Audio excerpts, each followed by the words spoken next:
నమస్తే welcome two times today news ముందుగా headlines BJP senior నాయకుడు శ్రీ రాజీవ్ చంద్రశేఖర్ న్యూఢిల్లీలోని బీజేపీ ప్రధాన కార్యాలయంలో సమావేశం ప్రత్యక్ష ప్రసారం ఏఐసీసీ హెచ్క్యూలో శ్రీ పవన్ ఖేరా ద్వారా కాంగ్రెస్ పార్టీ బ్రీఫింగ్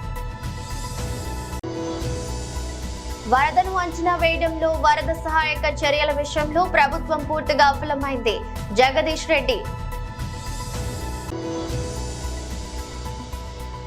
భారీ వరదలతో విరిగిపోయిన ప్రకాశం బ్యారేజ్ మొదటి 3 గేట్లు బీజేపీ సీనియర్ నాయకుడు శ్రీ రాజీవ్ చంద్రశేఖర్ న్యూఢిల్లీలోని బీజేపీ ప్రధాన కార్యాలయంలో విలేకరుల సమావేశంలో ప్రసంగించారు.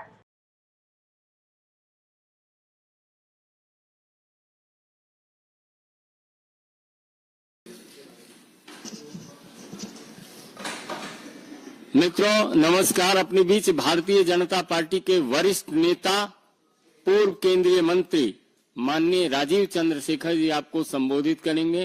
मेरा विनम्र निवेदन है माननीय राजीव जी से आपको संबोधित करें। संजय भाई धन्यवाद। आप सबको नमस्कार। मैं आज I want to speak to you about the Congress's politics of what they say before an election and what they do after an election. आप सब जानते हैं, you all know, Priyanka Gandhi का एक फेमस डायलॉग है इलेक्शन से पहले, लड़की हूं लड़ सकती हूं। इलेक्शन से पहले और इलेक्शन के दौरान हमारे राहुल गांधी जी कॉन्स्टिट्यूशन को सेव करने निकले थे। उन्होंने कहा भी India can not protect it's women. ये सब वो इलेक्शन से पहले कहते हैं, और आज जब कोलकाता में, कन्नौज में, केरल में महिलाओं पर अत्याचार, बलात्कार, rape, horrendous crimes, molestation, harassment हो रहा है, उनका एक चुप्पी है। They remain a studious silence today,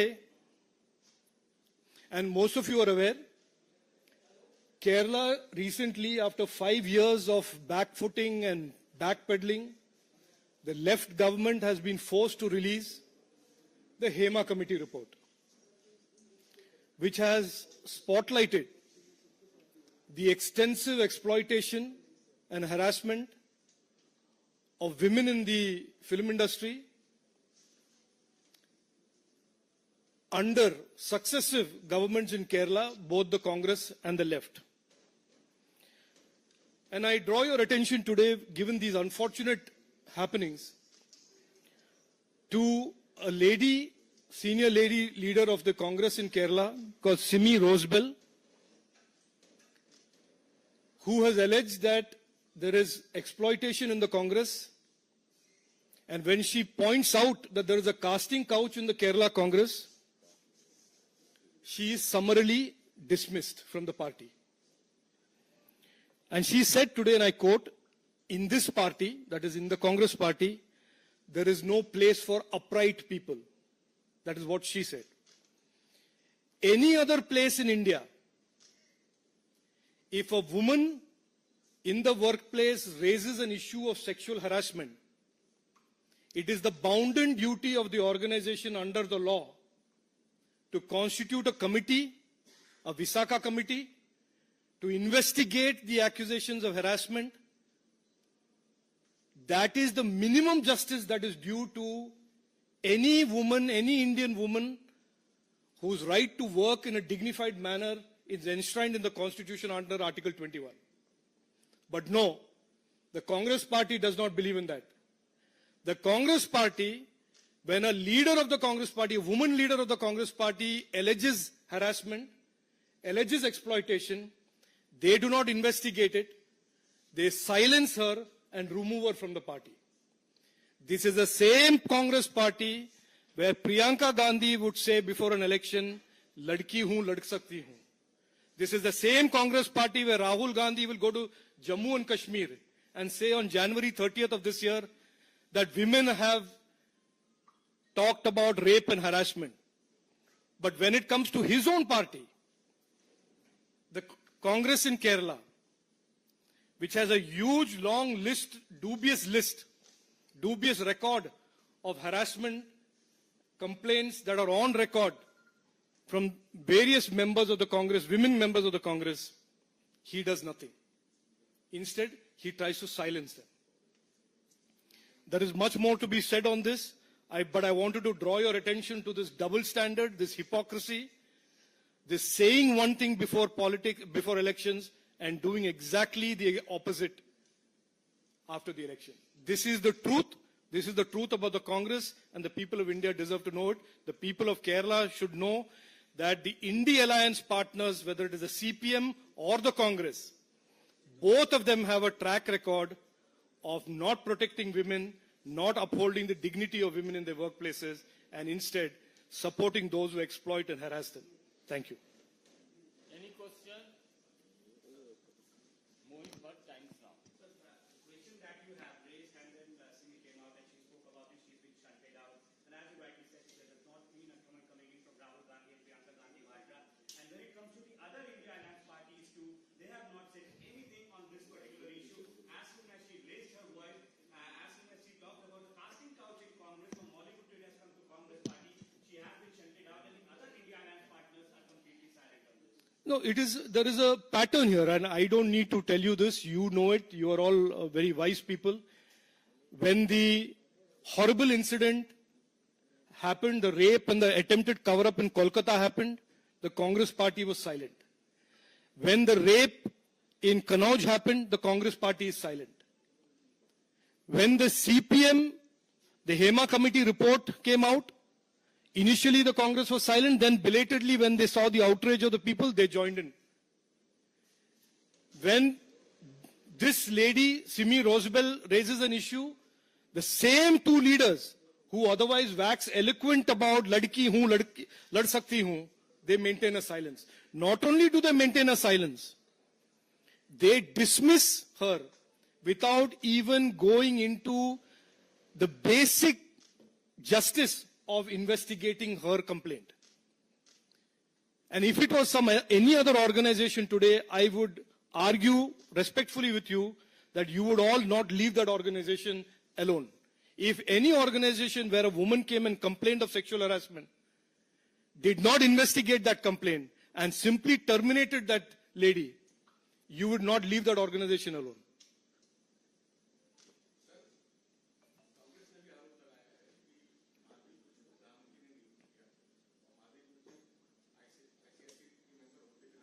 इसके लिए अलग से हम लोग बैठेंगे.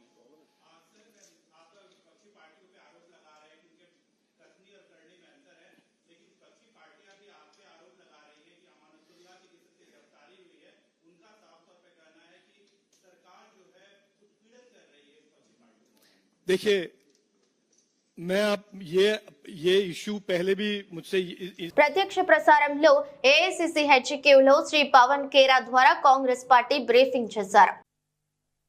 भैया रेडी.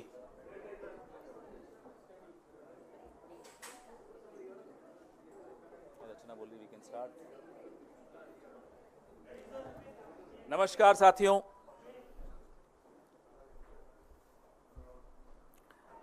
आप लोगों में से कई लोग शतरंज खेलना जानते होंगे. शतरंज में एक बोर्ड होता है. बोर्ड पे हम कुछ प्यादे रखते हैं. एक का नाम कर देते हैं बादशाह, एक को कहते हैं वजीर, घोड़ा, हाथी, होते ये सब मोहरे हैं. इनकी अपनी कोई ताकत नहीं होती. भले नाम बादशाह है, वो बादशाह होता नहीं. भले रानी है, वो रानी होती नहीं है.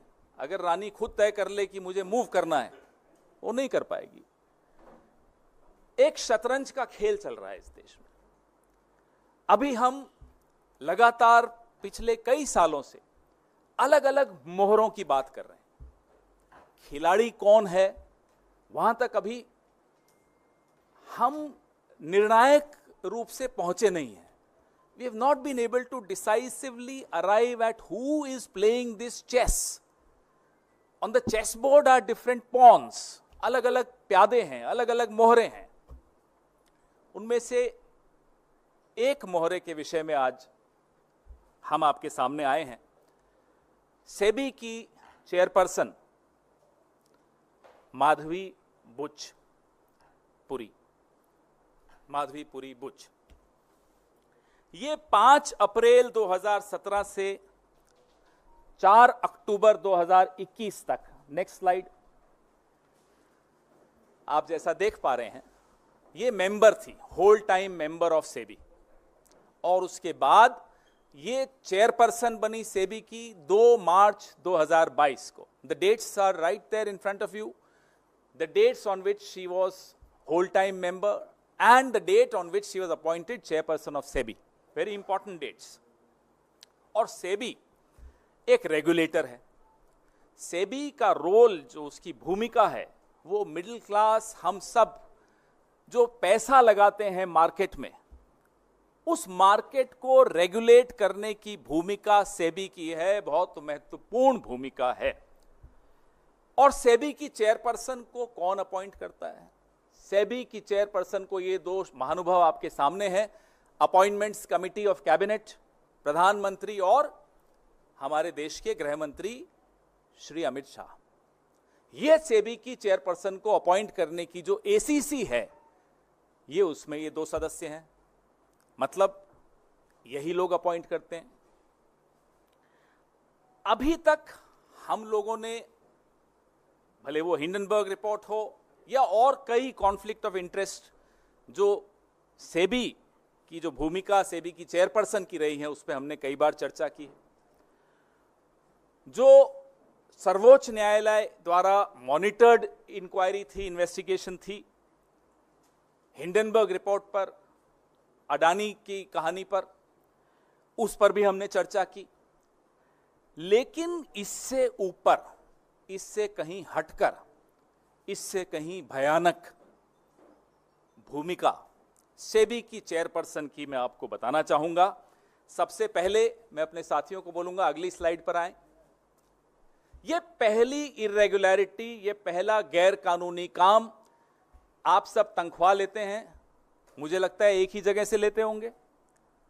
अगर आप अपनी चैनल से, आप टाइम्स नाउ में, अगर आप टाइम्स नाउ से सैलरी लेते हैं तो हिंदुस्तान टाइम्स से तो नहीं लेते होंगे. साथ साथ कांग्रेस पार्टी से तो बिल्कुल नहीं लेते हैं, हम जानते हैं नहीं लेते. लेकिन सेबी की चेयरपर्सन जब वो मेंबर थी, होल टाइम मेंबर थी, 2017 से 2024 के बीच में रेगुलर इनकम आईसीआईसीआई बैंक से ले रही थी 16 करोड़ 80 लाख. और इसको 3 अलग अलग भागों में हमने आपको दिखाया कि तनख्वाह ले रही थी.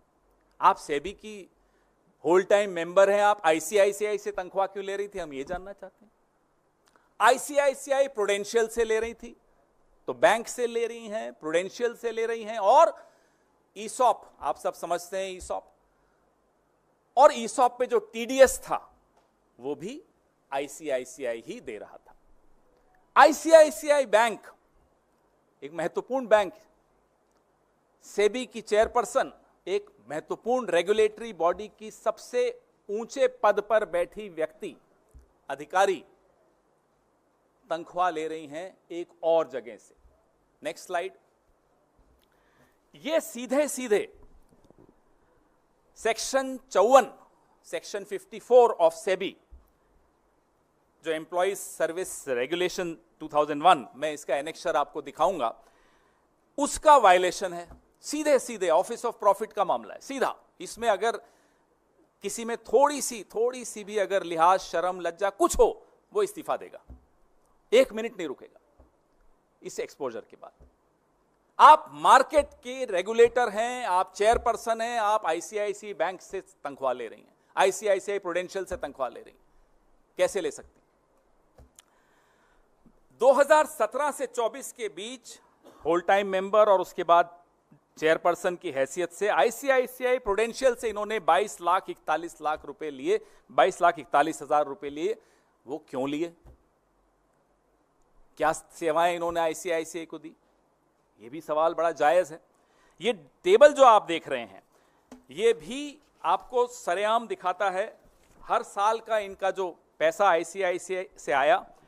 2017-18 में 2,06,18,950 रुपए आईसीआईसीआई बैंक से तनख्वाह मिली एक फाइनेंशियल ईयर में, और प्रूडेंशियल से 7,07,195 मिली, और सेबी से उस वक्त तनख्वाह వరదను అంచనా వేయడంలో వరద సహాయక చర్యల విషయంలో ప్రభుత్వం పూర్తిగా విఫలమైందని, ఖమ్మం జిల్లాలో 3 మంత్రులు ఉన్న విపత్తులో చిక్కుకున్న వారిని రక్షించడంలో విఫలమయ్యారని, ప్రజలు 8-9 గంటల సహాయం కోసం ఎదురు చూసి చివరకు వాళ్లే సొంతంగా పైసలు ఖర్చు పెట్టుకుని సహాయం పొందడం ఈ ప్రభుత్వ చేతగానితనానికి నిదర్శనమన్నారు.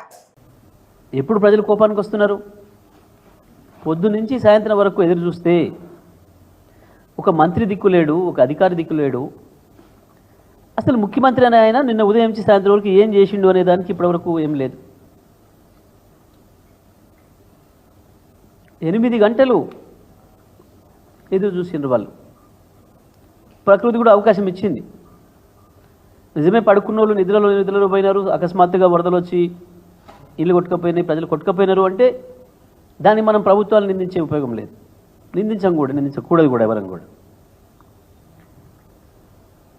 కానీ ప్రపంచం అంతా మేల్కొని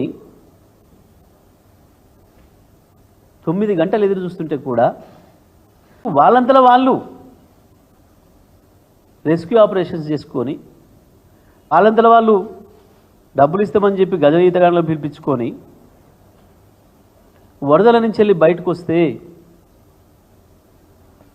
ఇది ప్రభుత్వ వైఫల్యం కాకపోతే ఏమనాలి? వరద పోటెత్తుతుండటంతో ప్రకాశం బ్యారేజీపై రాకపోకలను అధికారులు నిలిపివేశారు. వాహనాలకు నో ఎంట్రీ బోర్డు పెట్టారు. ఆంధ్రప్రదేశ్లో భారీ వర్షాలకు తోడు ఎగువ నుంచి వరద పోటెత్తడంతో ఈ నిర్ణయం తీసుకున్నట్లు సమాచారం. వరదలు కొట్టుకు వచ్చిన బోట్లు తాకడంతో బ్యారేజ్ గేట్లు స్వల్పంగా దెబ్బతిన్నాయి. బోట్లు అడ్డుపడిన చోట వరద నీరు నిలవడం, అది చూసేందుకు జనం వాహనాలు ఆపడంతో పోలీసులు అప్రమత్తమయ్యారు. వాహనాలను బ్యారేజీ పైకి అనుమతించడం లేదు. వరద భారీగా వచ్చి చేరుతుండటంతో దిగువకు నీటిని వదలడంతో పాటు అధికారులు 2వ ప్రమాద హెచ్చరికను జారీ చేశారు. బ్యారేజీ వద్ద 24.4 అడుగుల మేర నీటి మట్టం ఉందని, కాలువలకు 500 క్యూసెక్కుల నీటిని వదులుతున్నట్లు అధికారులు తెలిపారు. బ్యారేజీకి ఉన్న మొత్తం 70 గేట్లను తెరిచి నీటిని సముద్రంలోకి వదులుతున్నట్లు వివరించారు.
ప్రదాత అభివృద్ధి విధాత మాజీ ముఖ్యమంత్రి వైఎస్ రాజశేఖర రెడ్డి 15వ వర్ధంతి నేపథ్యంలో కుటుంబ సభ్యులు ఇడుపులపాయలోని వైఎస్ఆర్ ఘాటు వద్ద సోమవారం నివాళులర్పించారు.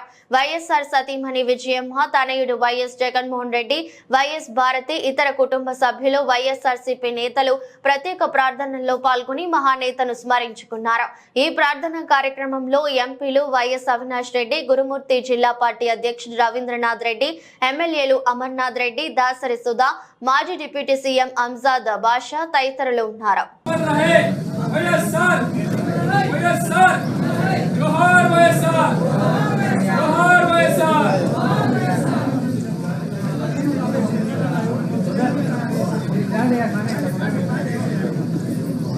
साइड सर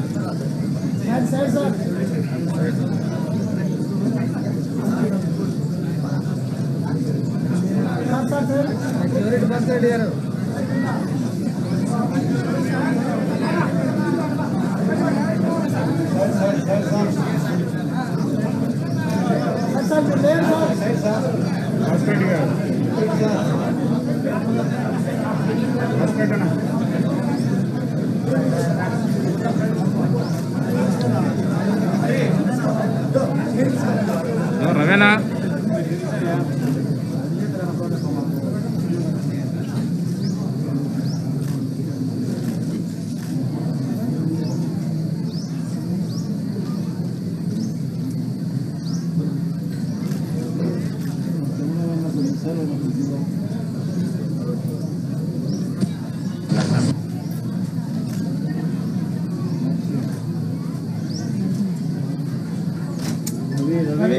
ಏನು ಅರ್ಥ ಹೋತಾನೋ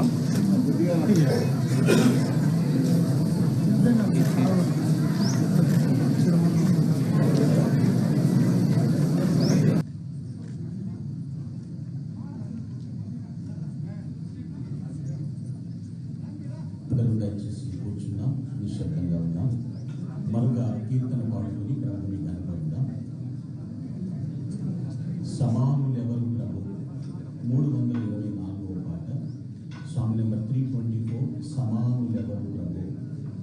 పెద్ద పాట పుస్తకం నుంచి సమానులెవరు ప్రభు అనే పాట పాడుకుని ప్రభుని కనపడదాం. Song number 324.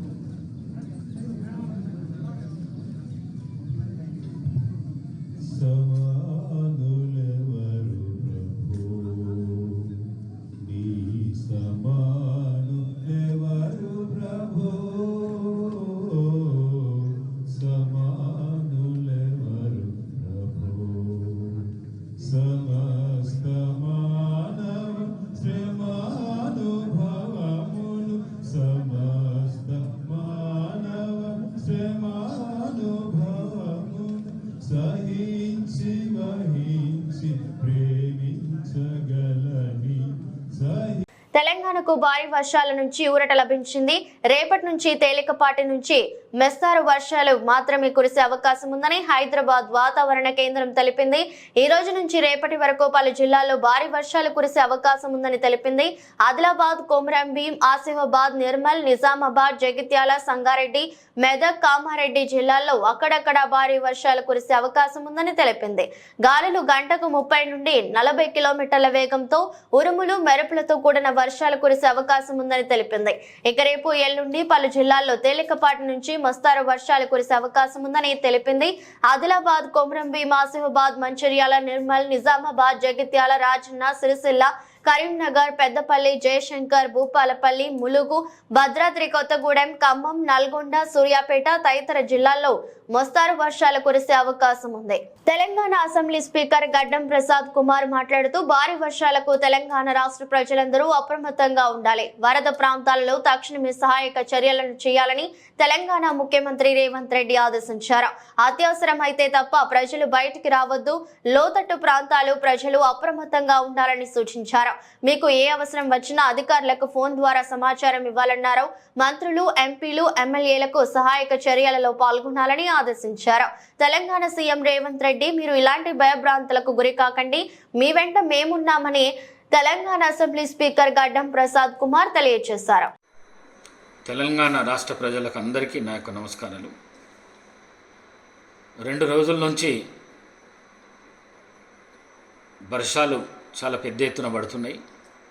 ఇంకా 2 రోజులు పడతాయని చెప్పేసి వాతావరణ శాఖ వాళ్ళు చెప్తున్నారు. మరి ఈ విషయానికి సంబంధించి ఈ రాష్ట్ర ముఖ్యమంత్రి గౌరవ రేవంత్ రెడ్డి గారు మంత్రులను, ఎమ్మెల్యేలను, అధికారులను ఎప్పటికప్పుడు అప్రమత్తం చేసి సమీక్షిస్తున్న సందర్భము. మరి నేను నా తరఫున రాష్ట్ర ప్రజలను కోరడం ఏమిటంటే, ప్రయాణాలు చేయకండి. మరి పాత కరెంటు స్తంభాలను ముట్టుకోకండి. మరి పాత ఇళ్లల్లో ఉన్న వాళ్ళంతా ప్రభుత్వం ఏర్పాటు చేస్తున్న వసతి గృహాల్లో పాటు చేరండి. మరి పాత గోడల పక్కకు వెళ్ళకండి. మరి అదేవిధంగా వాగులు వంకలు దాటే ప్రయత్నం చేయకండి. అవసరం అనుకుంటేనే బయటికి వెళ్ళండి, లేకపోతే వద్దండి. మరి మన ప్రాణాన్ని మనం కాపాడుకునాలి, మన ఆస్తిని మనం కాపాడుకునాలి. మరి ఈ విధంగా చేస్తే ఈ రాష్ట్ర ప్రభుత్వానికి మీరు మేలు చేసినట్టు ఉంటుంది. ఈ రాష్ట్ర ముఖ్యమంత్రి గౌరవ రేవంత్ రెడ్డి గారికి కూడా మీరు మేలు చేసినట్లు ఉంటుందని చెప్పేసి మీ అందరినీ కోరుకుంటూ సెలవు తీసుకుంటున్నాను. వార్తలు ముగించే ముందు మరోసారి హెడ్లైన్స్. బీజేపీ సీనియర్ నాయకుడు శ్రీ రాజీవ్ చంద్రశేఖర్ న్యూఢిల్లీలోని బీజేపీ ప్రధాన కార్యాలయంలో సమావేశం. ప్రత్యక్ష ప్రసారం ఏఐసీసీ హెచ్క్యూలో శ్రీ పవన్ ఖేరా ద్వారా కాంగ్రెస్ పార్టీ బ్రీఫింగ్. వరదను అంచనా వేయడంలో వరద సహాయక చర్యల విషయంలో ప్రభుత్వం పూర్తిగా విఫలమైంది. జగదీష్ రెడ్డి. భారీ వరదలతో విరిగిపోయిన ప్రకాశం బ్యారేజ్ మొదటి 3 గేట్లు. ఇది రోజు బులెటిన్. మరో బులెటిన్లో మళ్ళీ కలుద్దాం.